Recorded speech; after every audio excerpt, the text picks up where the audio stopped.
Welcome to this lesson, which is all about correlation. In this first video, I'm going to provide an introduction to correlation. Correlation, you've heard of this throughout your whole life. People always talk about things that are correlated. But the truth is, a lot of people don't understand correlation. And so after this lesson, you're going to have some information that puts you ahead of the crowd in terms of knowledge of correlation. In this first video, though, I'm just going to talk about correlation as yet another statistic that we're learning about in this class. So correlation, first of all, I'm going to say that we use some different notation. We've been using other letters to represent different types of statistics, and now we're going to be using the lowercase r, and this is going to stand for correlation. This is our new notation. Correlation is a statistical method that describes the relationship between two variables. And what we're looking for when we're calculating a correlation is, does the change in one variable, is it accompanied by a consistent and predictable change in another variable? In other words, is there some systematic relationship between two variables? So correlation is not an experimental method. We did talk a little bit about correlation at the beginning of this course, but in correlation, there is no manipulation of any independent variable. There's no attempt to control. There's no control groups, for example. And correlation does require two scores for each person. These are two separate scores for each person, one score for each variable. And these scores are identified in correlation as X and Y.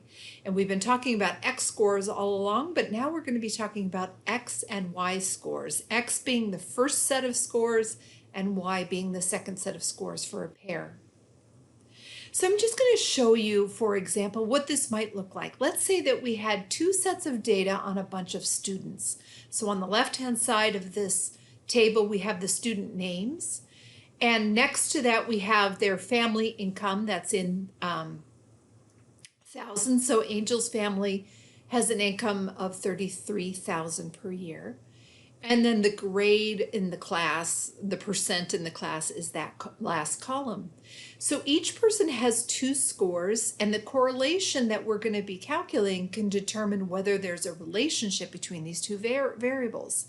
What kind of relationship could there be? Well, could it be that as family income is higher, a student's grade is higher? And conversely, could it be that as family income is lower, a student's grade in class is lower? That's one particular kind of relationship. Or could it be that with higher income comes lower grades, and with lower income comes higher grades? That's two things going in opposite directions, but there's still a relationship. So we're looking for these types of relationships where the two sets of data are related in some predictable way. Either they go in the same direction or they're going in opposite directions.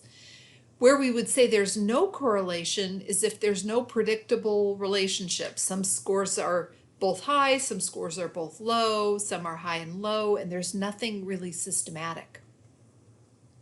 So sometimes we can put out a plot, a scatter plot, such as the one on the right here. And this is actually what we do before we do any sort of correlation. We look to see sort of the shape of these dots. What kind of shape do they make? What we're looking for in correlation is a particular line. So we're looking to see if this has a linear relationship. In other words, can I draw an imaginary line in the middle here and it kind of follows that imaginary line? Well, in this case, the answer is yes. So on the x-axis, we have family income. On the y-axis, we have average grade. What do these dots represent? Well, they represent each particular student. So there was one student with an average grade of about 72 and a family income of about 33. Well, that's Angel right there. So we basically plot out each student based on family income and average grade, and where those two things meet in the middle is their particular dot. All right, so this is just a very quick introduction to what correlation is. And I will see you at the next video for some information about the elements of correlation.